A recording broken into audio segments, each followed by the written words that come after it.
साल 2015 आईआईटी मद्रास के हॉस्टल के एक छोटे से कमरे में एक लड़का जो रात भर कोडिंग करता था और जिस गूगल का यूज करता था नॉर्मल लोगों की तरह। उस वक्त किसी ने सोचा भी नहीं होगा कि आज वही लड़का गूगल जैसे बड़े जायंट से कम्पीट करे। वो लड़का है one and only Arvind Srinivas.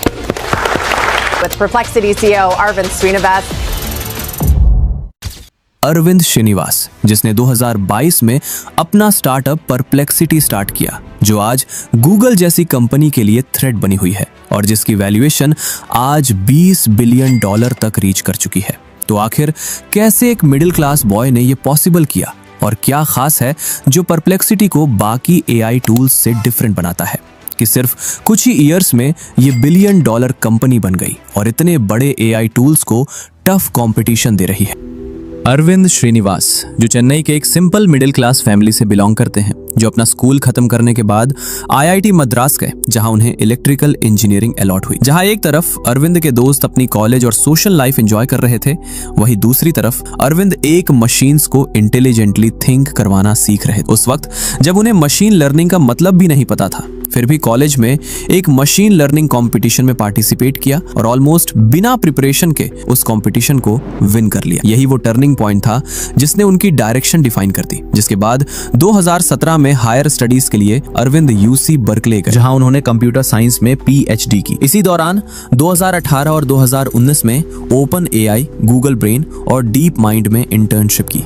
यही अरविंद को क्लैरिटी मिल गई कि परफेक्ट सर्च का मतलब एडवांस एआई होता। जिसके बाद नवंबर 2022, जब इंटरनेट का मतलब ज्यादातर लोगों के लिए सिर्फ गूगल ही था, तभी लॉन्च होता है चैट जीपीटी और एक डिजिटल लैंडस्केप ट्रांसफॉर्म हो गया, जहां लोगों ने पहली बार एक्सपीरियंस किया कि कंप्यूटर सिर्फ आंसर्स नहीं देते, बल्कि कॉन्टेक्स्ट, लैंग्वेज और यूजर के इमोशन को समझकर उनके अकॉर्डिंग आंसर प्रोवाइड कर सकते हैं।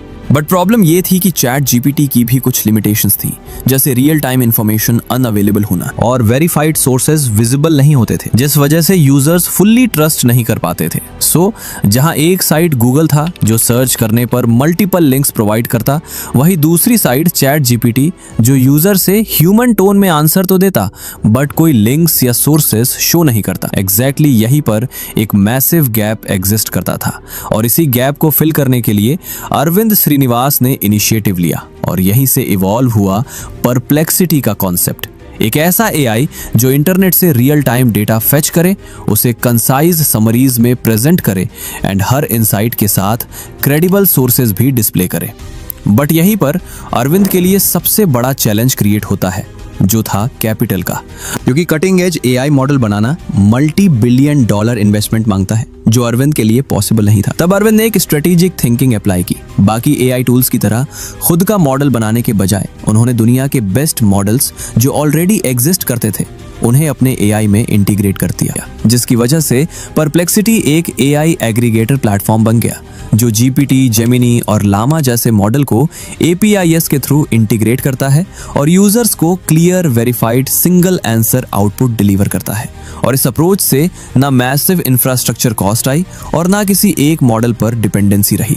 एंड सबसे बेस्ट चीज, अगर फ्यूचर में किसी मॉडल पर कोई लीगल केस या क्लेम होता भी है, तो परप्लेक्सिटी उसे रिप्लेस करके उसकी जगह न्यू मॉडल लगा सकता है। सो अरविंद ने अपना एआई रेडी कर लिया, बट अब बारी थी उसे लॉन्च करने की। ये उनकी लाइफ का पहला स्टार्टअप था और वो भी उस फील्ड में जहां पहले से ही गूगल और ओपन एआई जैसे बड़े जायंट्स मौजूद थे। जिसके बाद 7 दिसंबर 2022 अरविंद ने 3 को फाउंडर्स के साथ मिलकर परप्लेक्सिटी लॉन्च की। पर अरविंद ने जो एक्सपेक्ट नहीं किया था वो हुआ। लॉन्च के बाद परप्लेक्सिटी पर 3000 क्वेरीज पर डे आने लगी, जो कुछ ही मंथ्स में 1000 से मिलियंस में बदल गई। सिर्फ एक साल के अंदर कंपनी ने 1000x ग्रोथ अचीव की और परप्लेक्सिटी की ग्रोथ बस यही नहीं रुकी। इस रैपिड ग्रोथ और सक्सेस को देखते हुए world biggest chip maker company Nvidia and Amazon founder Jeff Bezos और सॉफ्टबैंक जैसे टॉप टियर इन्वेस्टर्स भी जुड़ गए, जिसके बाद 2025 तक परप्लेक्सिटी की वैल्यूएशन $20 बिलियन तक पहुंच गई और आज परप्लेक्सिटी पर 30 मिलियन से ज्यादा सर्चेस डेली होते हैं, जो इसे दुनिया के फास्टेस्ट ग्रोइंग एआई स्टार्टअप्स में से एक बनाता है। एंड अब क्वेश्चन ये है कि गूगल या ओपन एआई जो इतने बड़े जायंट्स हैं, वे खुद ऐसा प्रोडक्ट डायरेक्टली क्यों नहीं बनाते? सो इसका आंसर उनके बिजनेस मॉडल में छुपा है। गूगल, जिसका प्राइमरी रेवेन्यू एड्स से आता है, अगर वो परप्लेक्सिटी स्टाइल आंसर इंजन बना देता तो यूजर्स लिंक्स पर क्लिक ही नहीं करेंगे, जिससे एड इंप्रेशंस गिर जाएंगे। और दूसरी तरफ ओपन एआई और माइक्रोसॉफ्ट अपनी LLM APIs सेल करके बिलियंस जनरेट करते हैं। और अगर वे एक न्यूट्रल AI इंटरफेस लॉन्च करते तो वे अपने ही कस्टमर्स के साथ कंपीट करते दिखेंगे। आज अरविंद श्रीनिवास का विजन बिल्कुल क्लियर है, फ्यूचर सर्च का नहीं